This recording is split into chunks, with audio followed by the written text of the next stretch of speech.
first roar is the roar of completion. When the Lord Jesus shouted, "It is finished," that is a roar of completion. It is in John 19 verse 30, the Lord Jesus shouted, exclamation point, "It is finished."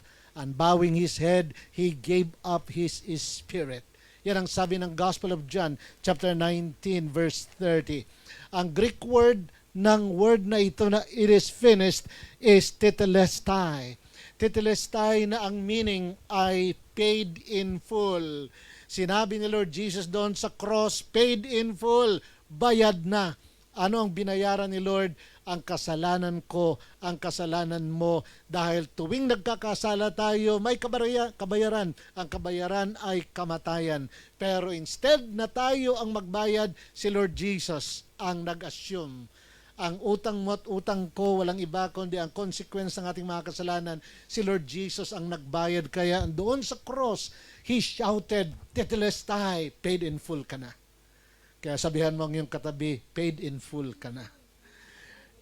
Hindi installment, paid in full already. Kaya anumang kasalanan na gumugulo pa sa ating puso, sa ating isipan, paid in full na yan ni Lord Jesus Christ. Tetelestai, it is finished. Yan ang unang roar, the roar of completion. Isa sa meaning pa ay completed perfectly. Kinompleto na ni Lord perfectly, mga kapatid. Bakit? Ang law nagre-require na kailangan nating mag-comply sa lahat ng sinasabi ng banal na kasulatan. Kaya nga minimemorize ng mga Israelites ang law.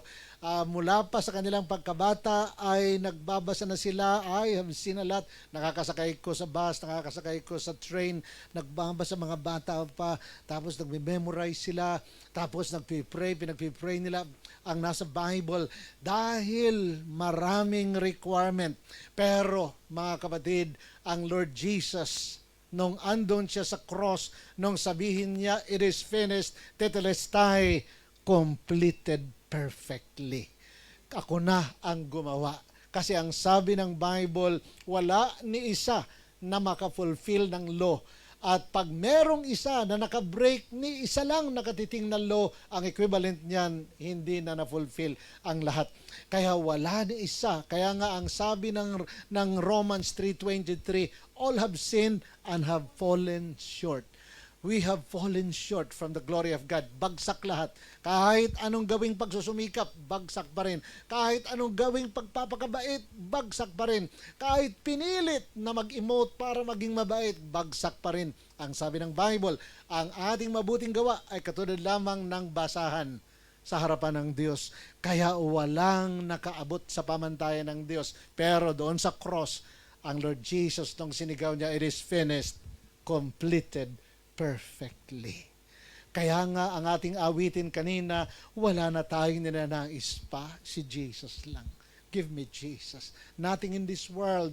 Bakit si Lord lang ang completed perfectly na siyang gumanap ng hindi nating maganapan.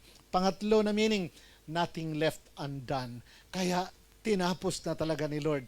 Ang kailangan na lang natin, mag-submit kay Lord, siya ang paghariin sa ating buhay, at ang life ni Lord, siya ang mag-take over sa ating life. Katulad ng sinabi ni Paul, I am crucified with Christ. Nevertheless, I live, yet not I, but Christ lives in me. Hindi na ako ang nabubuhay, si Kristo na. Dahil kung ako, kapos.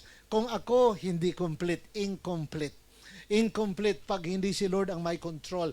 Incomplete tayo. Hindi natin ma-fulfill ang requirements ng law. Hindi natin ma-please si God. Hindi natin maabot ang pamantayan ni God. Too high because our God is so holy, is so perfect, so righteous. Tayo ay opposite.